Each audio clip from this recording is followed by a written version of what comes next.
السلام علیکم۔ حضرت عیسیٰ علیہ السلام بنی اسرائیل میں مابعوث ہونے والے آخری نبی تھے۔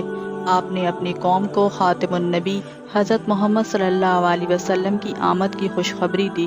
قرآن کریم میں ارشاد ہے، اور جب عیسیٰ ابن مریم نے کہا، اے بنی اسرائیل، میں تمہارے پاس اللہ کا بھیجا ہوا آیا ہوں اور ایک پیغمبر کی جو میرے بعد آئیں گے جن کا نام احمد ہوگا بشارت سناتا ہوں۔ حضرت عیسیٰ علیہ السلام کے بعد تقریباً 600 سال تک کوئی نبی نہیں آیا۔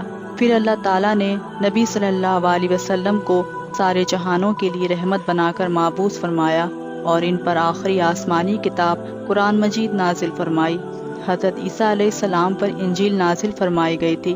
ارشاد باری تعالیٰ ہے، اور ہم نے ان پیغمبروں کے بعد عیسیٰ ابن مریم کو اپنے سے پہلے کتاب یعنی توریت کی تصدیق کرنے والا بنا کر بھیجا، اور ہم نے انجیل عطا کی جس میں ہدایت اور نور تھا۔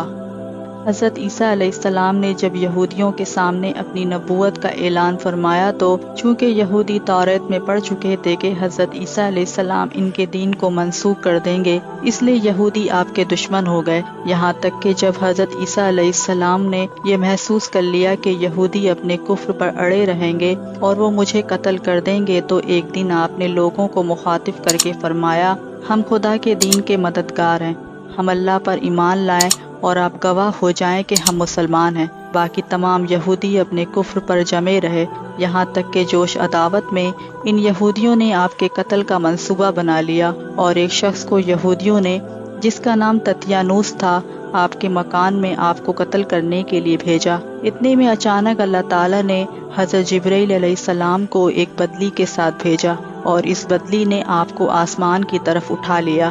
آپ کی والدہ جوش و محبت میں آپ کے ساتھ چپٹ گئیں تو آپ نے فرمایا، اماں جان، اب قیامت کے دن ہماری اور آپ کی ملاقات ہوگی، اور بدلی نے آپ کو آسمان پر پہنچا دیا۔ یہ واقعہ بیت المقدس میں شب قدر کی مبارک رات میں وقوع پذیر ہوا۔ اس وقت آپ کی عمر 33 برس تھی۔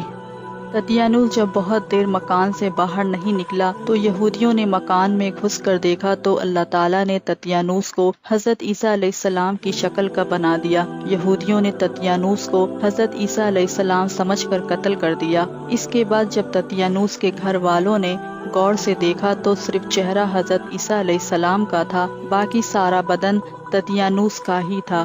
تو اس کے اہل خاندان نے کہا، اگر یہ مقتول حضرت عیسیٰ علیہ السلام ہے تو ہمارا آدمی تتیانوس کہاں ہے، اور اگر یہ تتیانوس ہے تو حضرت عیسیٰ علیہ السلام کہاں گئے؟ اس پر خود یہودیوں میں جنگ و جدال کی نوبت آ گئی، اور خود یہودیوں نے ایک دوسرے کو قتل کرنا شروع کر دیا، اور بہت سے یہودی قتل ہو گئے۔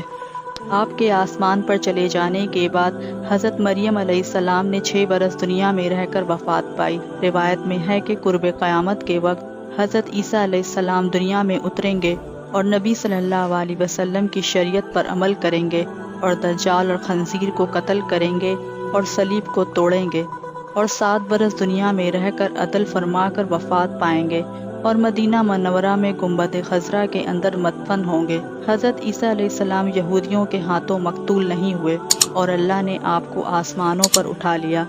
یہ جو عقیدہ رکھے کہ حضرت عیسیٰ علیہ السلام قتل ہو گئے اور سولی پر چڑھائے گئے جیسا کہ نصرانی کا عقیدہ ہے، تو وہ شخص کافر ہے، کیونکہ قرآن مجید میں صاف صاف مرکوز ہے، حضرت عیسیٰ علیہ السلام نہ مقتول ہوئے نہ سولی پر لٹکائے گئے۔